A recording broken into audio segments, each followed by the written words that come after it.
We're now going to invite up Amy Meek. So Amy is part of Kids Against Plastic. Unfortunately, Ella can't be here. She's not very well. But Amy and Ella set up Kids Against Plastic when they were 12 and 10. Amy's now 20, and throughout her career, she's spoken to kids around the UK, ministers in all three parliaments in Great Britain, and business conferences internationally from Seoul to Barcelona, and diplomats and young people at the UN headquarters in Geneva. She's a two-time TEDx speaker, first speaking at TEDx 2018, and most recently at TEDx Geneva 2021. So Ella's 19. She sees the potential of the other young environmentalists when showing her voices and ideas. She's really passionate about ensuring the natural world can be protected before more damage is done. And Amy and Ella, you didn't know, they've been recognised with the Prime Minister's Point of Light Award, the Pride of Britain 2021 Green Champion Award, and a British Empire Medal as well. So alongside their charity, Amy and Ella have been writers with their book Speed, Plastic Clever, and Be Climate Clever as well. So you can have a read of their books if you haven't all done that. So I'll hand over to now, and then Josh will load up the presentation for Amy. So please welcome Amy. Yeah.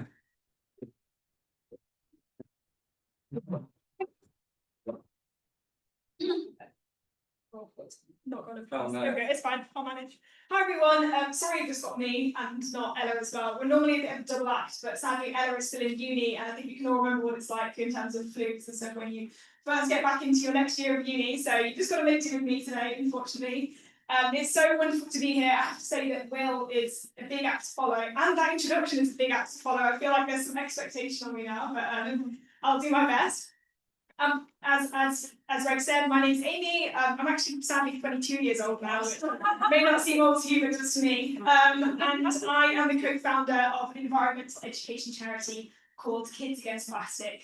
To point out the obvious, I'm clearly not a kid, but when I started Kids Against Plastic with my sister, we were 12 and 10 years old back in 2016, and I'm here today essentially to tell you a bit about our journey, how we started our charity and how we got to the point that we are today, nearly 10 years down the line to still be running this, but also why I think more widely youth involvement in the plastics battle is so important, and not just youth, but in particular kids. So the youngest people in society who we often think are too young to engage with these issues, but actually have a really important role to play when it comes to driving change around them. But anyway, before I get there, I'd like to start normally by asking a bit of a question. And that question is 5 years enough time for something to change? Now, for young people like myself and my sister, 5 years of change can actually mean quite a lot. I mean, rewind 5 years ago and I was sat at home trying to find motivation to do my homework during lockdown for my A-levels. And now I'm stood here having handed in my last bits of coursework for uni and graduated a couple of months ago, which is a pretty terrifying feeling, to be honest. But I think even more terrifying than that is the fact that in the last 5 years alone, we've seen over $155 billion climate-related disasters occur in the US alone, causing immeasurable economic and societal costs alongside the price of human lives.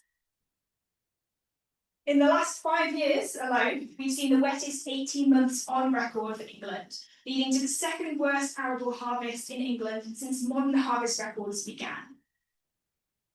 And in the last 5 years, we've experienced the hottest year on record and the first ever to exceed the 1.5 climate warming threshold set by the IPCC.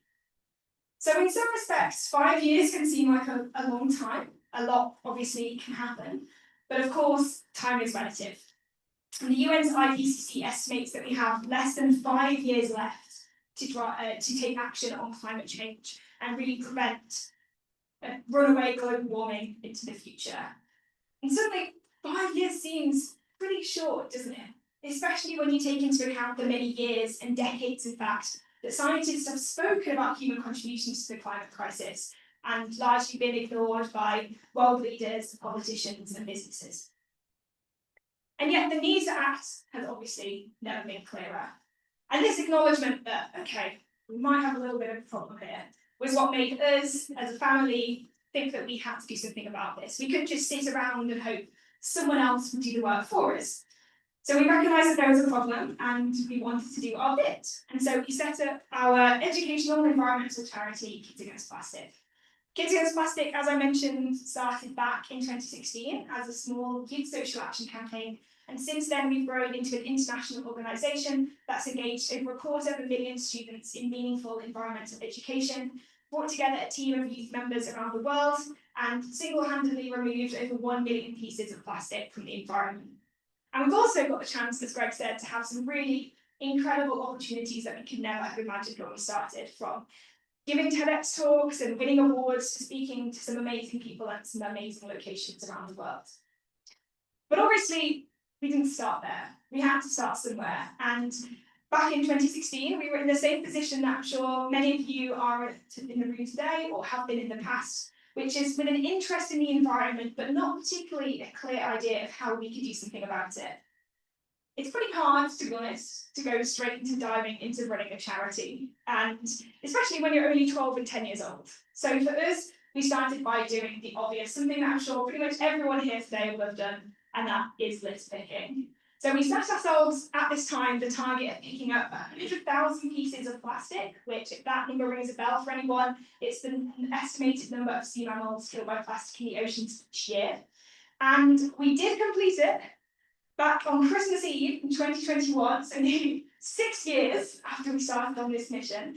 But most importantly, this litter picking was a really great awareness raising tool for us, because not only is 100,000 pieces of litter a bit of an eye-catching target, we also worked with a mapping agency called Esri to develop a litter logging app and allowed us and anyone else around the world to log the litter that we collected and really see this global picture of the types of waste that we collected along the way.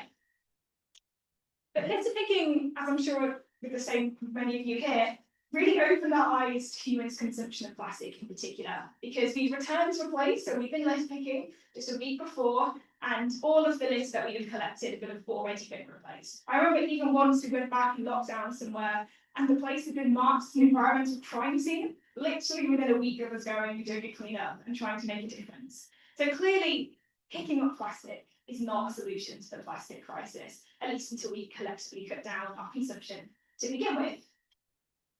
Now, that was when we decided that we would take on the UK supermarkets. And I think to say that we were a bit young and naive at the beginning would be a little bit of an understatement.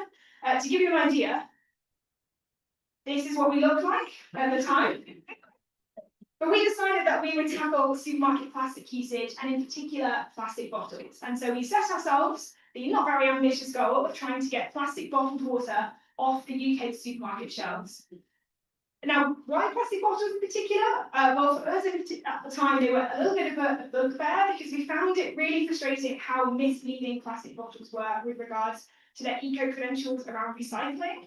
Because obviously a lot of single-use plastic items, plastic bottles included, are branded with these big, fully recyclable logos on them, which kind of understandably leads us all to think that if we put that bottle in the recycling bin, it's going to be made into a brand new one.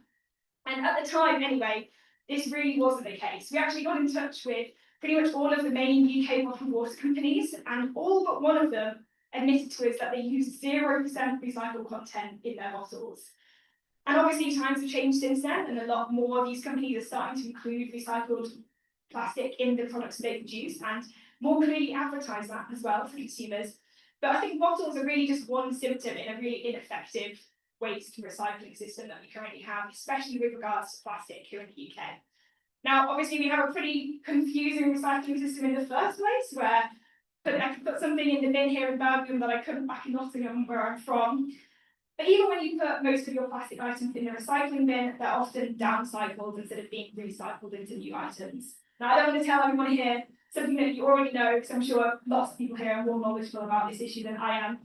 But in case you're not aware of what downcycling is, it's essentially where an item that you put in the recycling bin is made into an item of lower material quality than it was before. So it's like putting a plastic bottle in the bin and it being made into a carpet or a fleece, which kind of on the surface sounds like a really great solution because, you know, my piece of waste just got made into a brand new item, like a fleece that I can wear.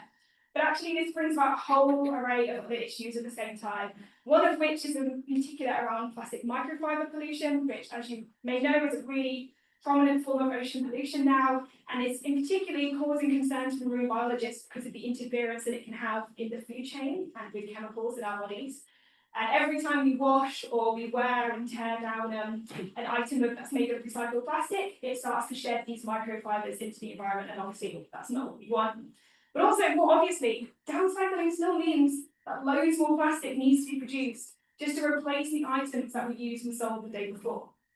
So not to state the obvious, the recycling of plastic only comes close to being a solution when it's closed loop. And when one plastic bottle, for example, gets made into a brand new one, and that's not commonly the case. And pretty unsurprisingly, to go back to our mission around this, pretty unsurprisingly to probably everyone here, didn't quite go as we planned. We were referred back and forth between different customer service departments or never heard back in the first place. And it was then that we realised that these huge chains were never just going to listen to the voices of two passionate young girls who wanted to make a difference on plastic pollution. Supermarkets are driven by consumers. So if we wanted to pressure the supermarkets into changing, we needed to show that there was a consumer demand for less single-use plastic. Now, over 50% of the billions of tons of plastic produced each year is single-use, unrecyclable often material, and it comes in the form often of these convenience items. Items like coffee cups and bags and bottles, and ones that we use for just 5 minutes before throwing in the bin, but which persist in the environment for hundreds of years and basically forever. But most importantly, these items are almost ubiquitous. You'll find them almost anywhere. In fact, it's hard to go somewhere without seeing them. And the even crazier thing is that they can actually be avoidable through a bit of forethought, or like throwing a reusable bottle in your bag before you head out for the day. Now, that was why we started the Plastic Cover initiative. Now, the idea of Plastic Cover is to not just recycle our way out of this problem, but to try and reduce plastic consumption, and to encourage people and businesses and organisations to be more discerning users of single-use plastic, and to stop buying and using their top 4 most used single-use plastic items. The aim of Plastic Cover is that it wasn't something that plastic-free that felt quite overwhelming or felt like quite a big step for people to take to try and get involved with this issue, but instead that it's something that could be quite simple and quite achievable and quite accessible, and also applicable to pretty much all sectors, be it schools or cafes or festivals or businesses. Basically anywhere that has an unnecessary usage of single-use plastic can be a bit more plastic clever in how they use the material. So initially, we started with cafes, and we went marketing into our local cafes with clipboards and criteria and tried to convince them in person to become more plastic clever. This is actually pretty successful, and we even had one cafe say to us that they actually saved money by not buying a huge stock of single-use items that they were before. We then moved on to other sectors, working with businesses, festivals, organisations, and even our local council back in Gedling in Nottinghamshire, where I'm from, to be a bit more plastic clever and cut down their plastic usage. But most importantly, our Plastic Clever initiative now focuses on schools. Oh, that stopped working. Anyway, I'll come in a second, but Plastic Cover Schools aims to support a school-wide process to significantly reduce plastic waste. There we go, perfect. But more importantly than that, it's designed to actually put children and students and young people at the heart of this change and this action. Not only does Plastic Cover Schools aim to give a voice to young people on the environmental issues facing their generation, but also really support them to be the instigators of this change and positive leaders in their school and in their wider community. And of course, like everything that we do, it's completely free for schools and for teachers to take part in. I won't tell you any more about it now because I don't want to steal the thunder from my mum, Kerry, who's actually going to be talking about Plastic Cover Schools after the break.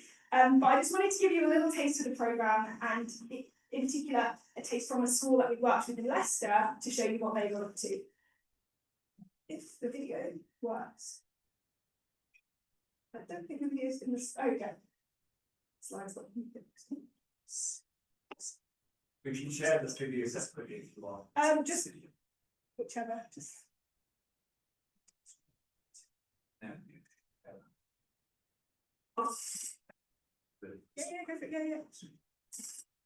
Yeah. Say with plastic pollution. You don't just want to talk about it. What about it? You want to be part of the solution. By joining Plastic Cover Schools, we inspire our friends. All the critics show that plastic waste is a real problem. They don't hold on hand in line with the environment. We investigated the silence of incidents. Our results helped us see that plastic bottles are still being yeah. So we're taking action. Starting tonight, spreading the message to our peers, building campaigns to change our daily behaviours, and working with our school staff to look at how to supply chain. It's amazing our head keeps involved too. It turns out every single one of us is really different.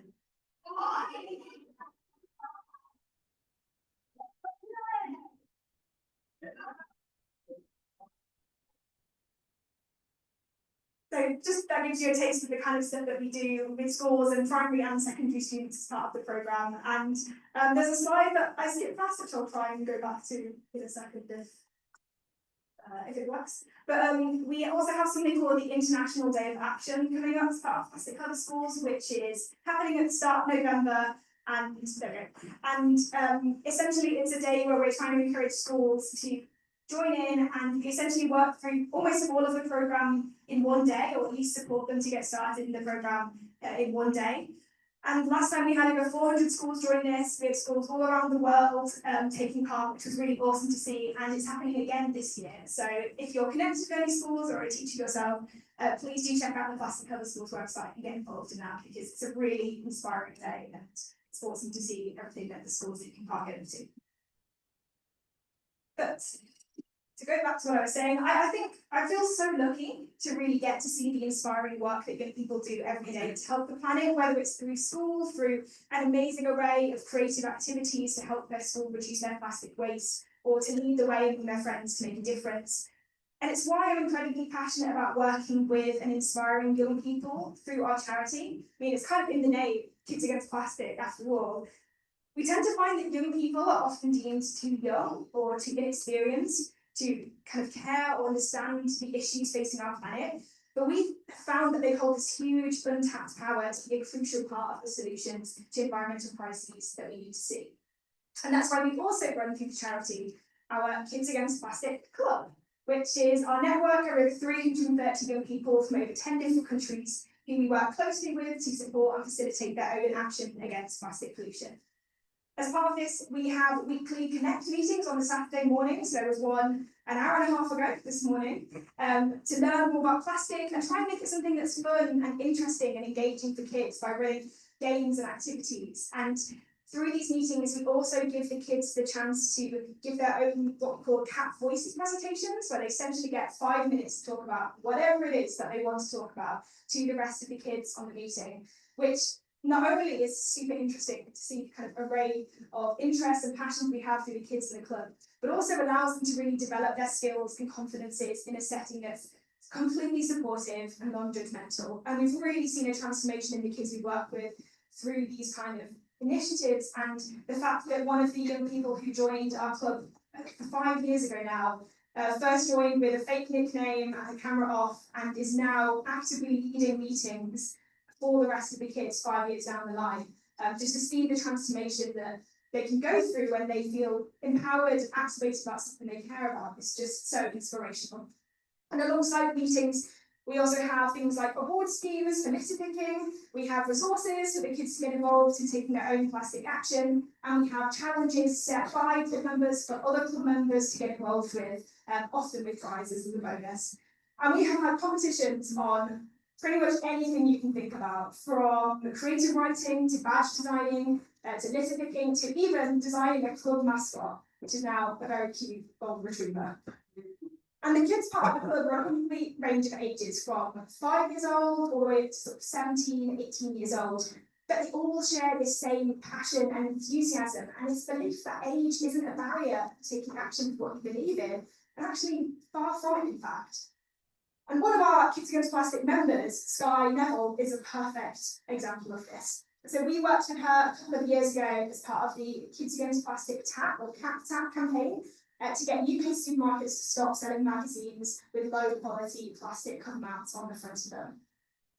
Now, Sky was on a mission to convince the biggest supermarket in the UK, Tesco, to ditch magazines with these cheap cover mounts, and as part of this, she sent a petition which had over 60,000 signatures. And also together with Sky, we released a coalition letter backed by over 40 different environmentalists, celebrities and scientists, including Will and also people like Steve Batchel.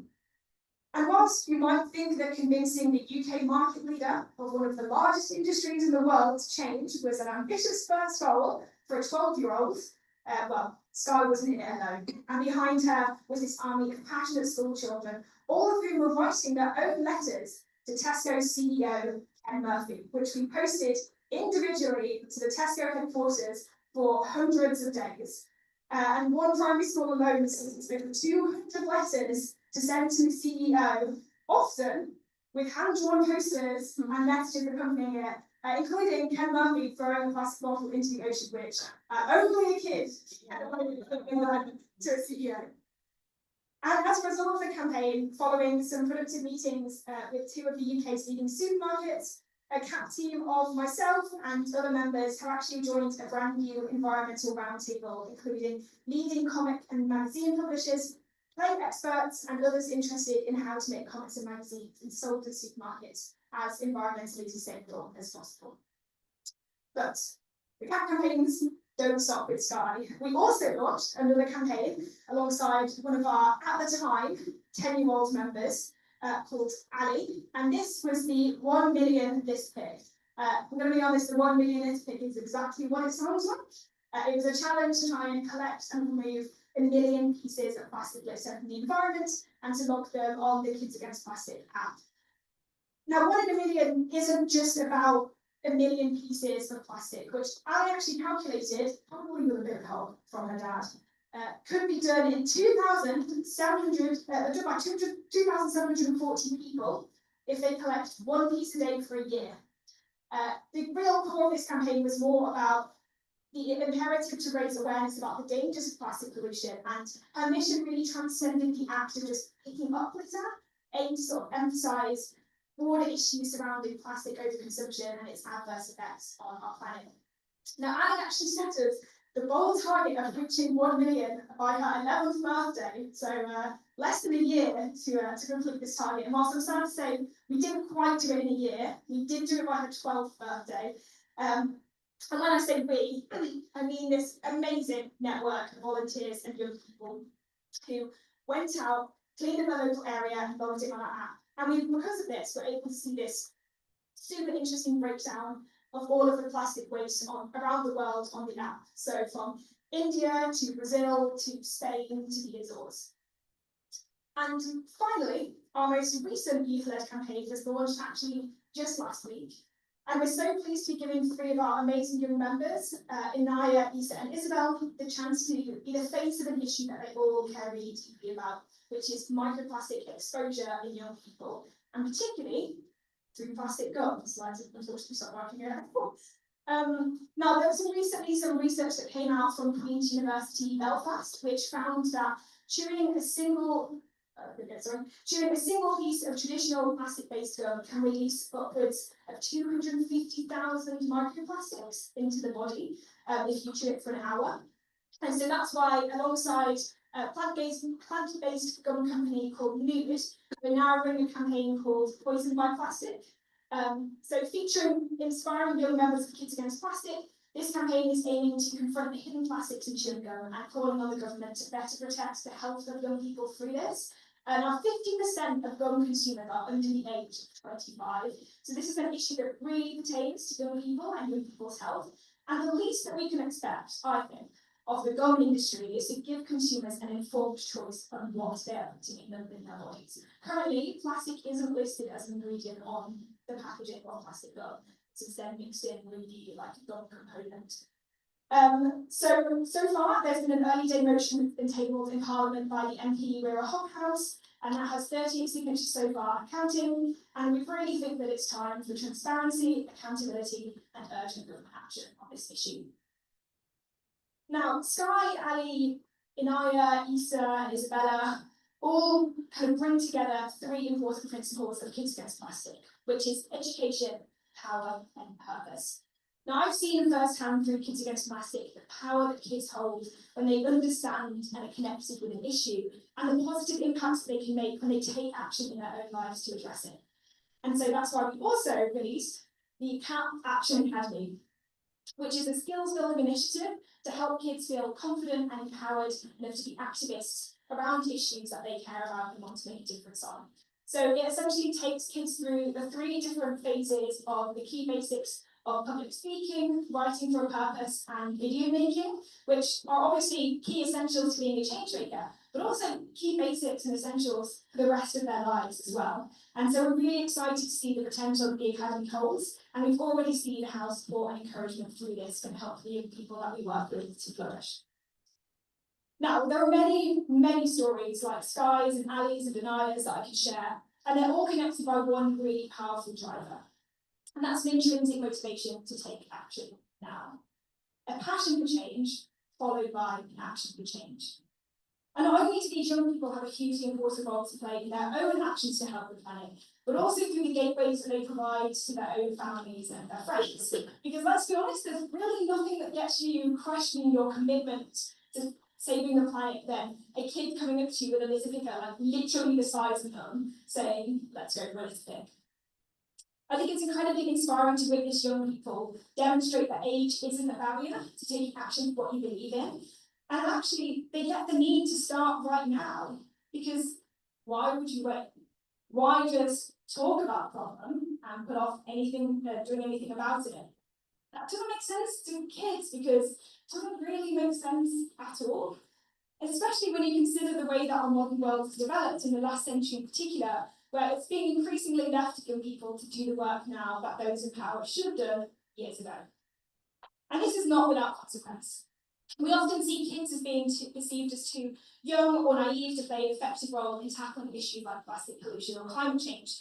But the truth is that kids of ever younger ages are becoming aware of the crises facing our planet, something that you've probably already seen yourselves. There was a survey done in 2021 of teenagers and young adults that found that nearly 60% felt very or extremely worried about climate change.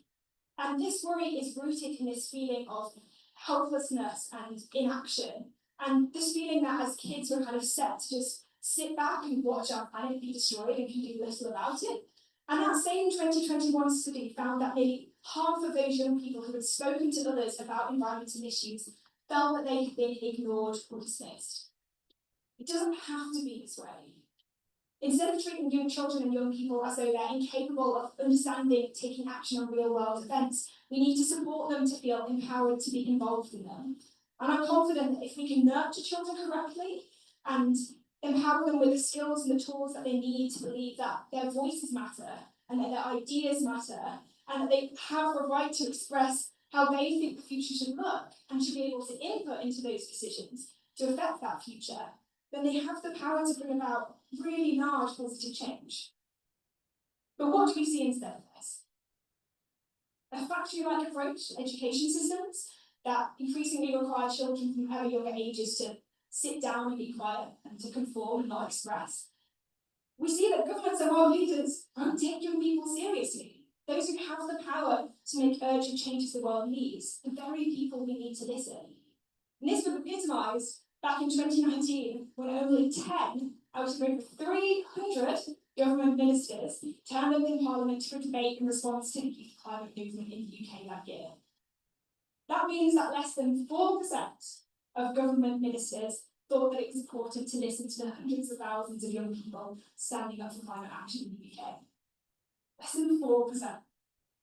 I don't think that's shocking. I think that's incredibly insulting, an insult for young people who are desperately trying to protect the planet for our generation and for future generations to come. And yet, despite how frustrating this is for youth of the world and how dire the environmental predicament we are in is, I do remain hopeful and optimistic about the future, and in particular what I see forming on the horizon, kind of 3 key elements coming together to create a perfect storm for radical youth-led change. Firstly, young people of all ages are realising the huge potential that they have, that they hold this untapped energy that's previously been disregarded by sort of outdated expectations that you need to have finished school, get a bachelor's degree, get a master's degree, maybe get a doctorate before you can have a say and people will listen to what you say, but not anymore. Next, young people are the digital natives. Now, my generation is pretty much the first to be born into a world of unbridled access to the digital networks that connect us all together. Action for change that would previously have only happened locally can now be made global. And I've seen this firsthand through Kids Against Plastic.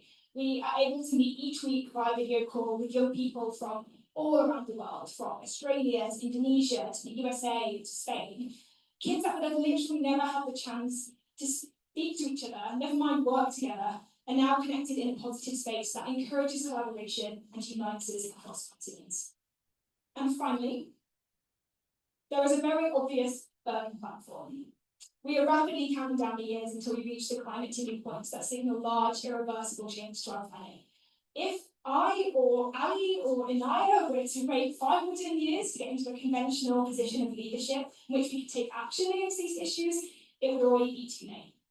Many people around the world are already experiencing the consequences of climate inaction in previous decades today.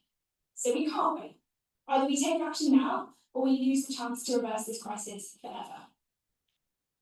And what binds these 3 areas together, I think, are deep-seated values that lie in a growing number of young people today. Values of justice, sustainability, equality, and values that are bigger than fears or anxieties. Aspirations that aren't driven by popularity or needing to make profit or remain in power.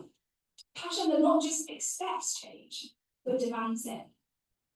And if there's one thing that we have shown through our work with our charity, is that you don't need a background or previous knowledge or a specific skill set to make change happen. Just a willingness to pursue something and to be passionate to make a difference. The belief that your voice as a young person can matter and that your ideas matter, and to give the support in amplifying it. We all have a hugely important role to play in helping the young people in our lives feel empowered and hopeful about the future. And that can, and has to, start today. The way out of this crisis isn't to put our heads in the sand or to sit back and wait for anyone but ourselves to act. The only way that we'll have a chance of getting through this problem is through acknowledgement and saying that yes, there is an issue and a crisis here, but that as individuals we have an important role to play in that. Because empowerment gives hope, and hope leads to action. And most importantly, our world leaders and our business leaders need to up their game and take responsibility for the role that we have. And we need to hold them accountable, trust them to take big, bold and decisive decisions, to set robust sustainability targets that are urgent and immediate and are not put off for 20 or 30 years in the future, to use their unprecedented power and influence over arguably the biggest crisis facing our planet today. Because to go back to the IPCC, 5 years left to act isn't this number that's been plucked from thin air, like climate targets that can be dismissed, like climate targets in previous years have been dismissed. It's not a target that's been created to give us all a headache or cause us all to panic. It's really just a stark reminder, almost this ticking clock that tells us that now is the time to act, for the sake of our planet and for the sake of future generations. So the question I really want us to ask ourselves isn't, is 5 years enough time for change? It's how will we make the change the world needs to see happen up to 2030 and beyond. Thank you so much, and I think we've got a bit of spare time if anyone has questions or anything to share.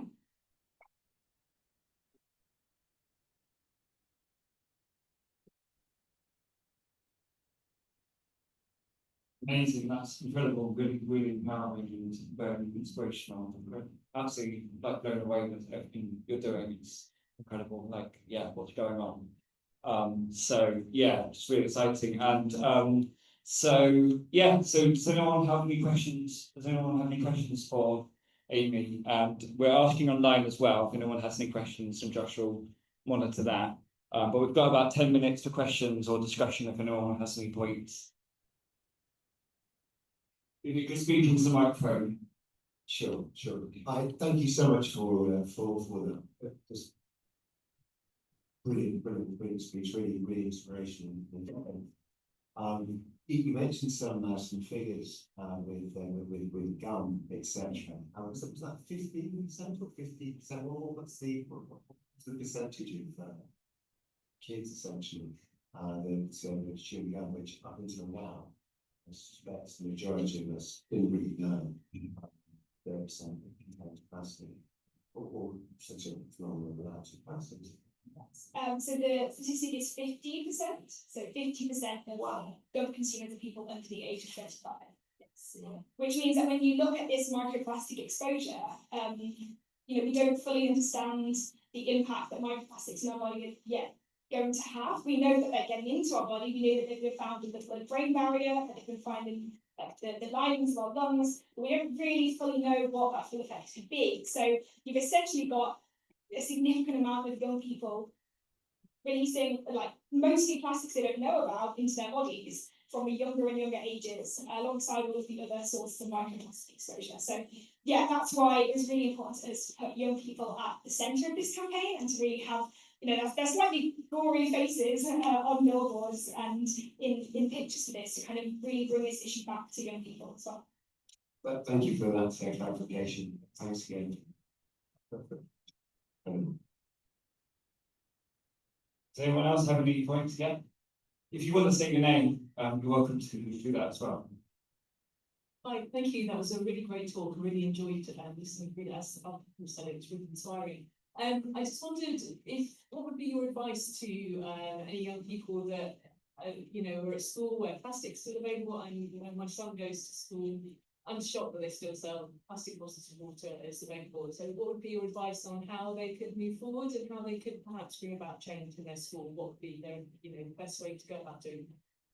That's a really good question. I think it's slightly crazy that schools are almost like this separate world in terms of plastic consumption. I know it's pretty bad in my school, even with us actively, trying to raise awareness and take action in school. I think the first thing that's really important to me when it comes to taking action in school is finding community and finding support, because I think secondary school can be a rough place, to be honest. And when you have other people helping you and supporting you, it makes it so much easier and so much more accessible to get involved. So finding if there's an eco club or if there's every school now has to, well, the government says every school now has to have an eco lead as a teacher. So in theory, each school should have a sustainability lead who might be a good person to start with.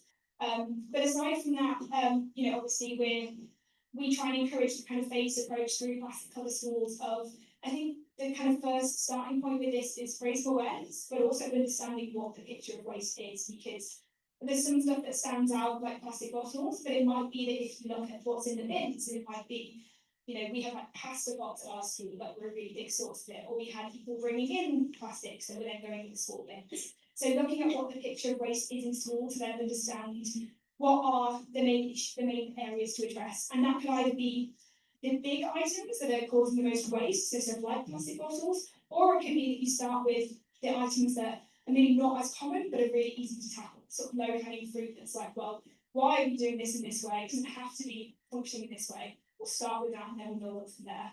But we always say we're more than happy to help and support with anything that anyone needs around schools or only people.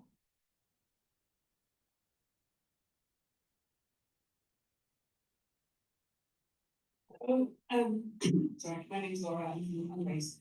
That was really fantastic, and to see what you've achieved.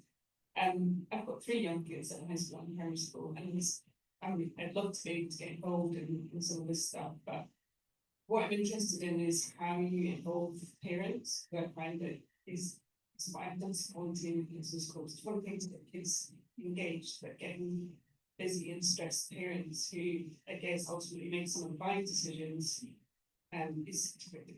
So yeah, interested in your experience of that. Yeah, I think that's a tough one. I think that there's a couple of methods that we've seen of people trying to engage parents. The first is, so we've done quite a lot of work in Leicester with the school network in Leicester and their sustainability team there. And they actually started as part of trying to encourage more schools to transition to using less plastic, and part of that plastic coming from the home. We're sending out translated kind of leaflets and pamphlets to parents that kids to take home to give to them, so that it doesn't have to go through the child. It can actually be that they have something that they take home to the parent. And in Leicester, there's like, I think it's like over 100 different languages spoken, so it's like an insane amount to kind of reach. But they kind of did sort of the 5 main languages spoken and then sent that back to parents in a way that they could actually see for themselves what was happening, and there wasn't kind of any loss in translation happening. I think the other side of that, I think, it's probably going to sound a bit cliche, but I think kids are a really effective way to reach their parents, especially when you've got a kid that won't stop nagging you about something. It can be the most annoying thing ever, but I think when it comes to plastic, we've actually seen quite a lot of kids of our network through kind of joining and their parents kind of being a bit like, oh, well, do what you want, but that's not really going to link to me. actually through becoming more aware and being able to go to their parents, well, you know, can you stop buying this because it has X impact, or I'm really passionate about this in particular, can actually make quite big change. It doesn't necessarily happen quickly, but if you have that persistence and that passion, I think that can actually drive quite a lot of change as well.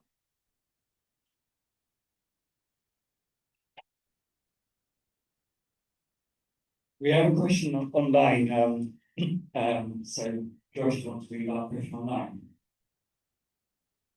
Absolutely, of course I will. So we've got a question online from Sol. Sol said, do you have any advice for people who work with children, especially those who are disabled, or have additional needs? How to support the desire to engage with these issues whilst also being sensitive to the challenges like anxiety and other pressures that kids face today. So basically how to address it in a sensitive and person-centered way. And what is your top encouragement tool to support those young people?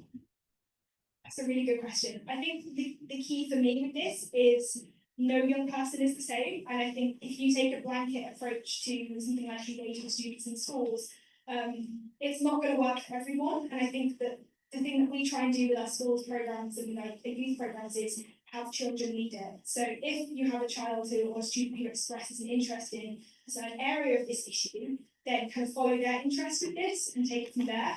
And yeah, I think there's sort of no one size fits all approach with that. And I also think we sometimes have this perception that activism or change making has to happen in one way. Like it has to be, you have to stand up in front of your class at the school and you have to like give a presentation, or you need to kind of go out protest signs. And I think that really isn't the way that it has to happen. And I think we need to break this perception that kids have to go and do that. So especially if you have students who have autism or who have anxiety, finding the ways that work for them and let them lead that. Like we do some work for children with learning difficulties, and a big part of that is letting them take it in the direction they want, especially through creative means as well. So letting them say, look, this is kind of how I'm going to express how I feel about this. And they produce absolutely incredible stuff through that. And it's so different to kind of the typical things that we see out there around this issue. So I think letting the young people lead it is the most important.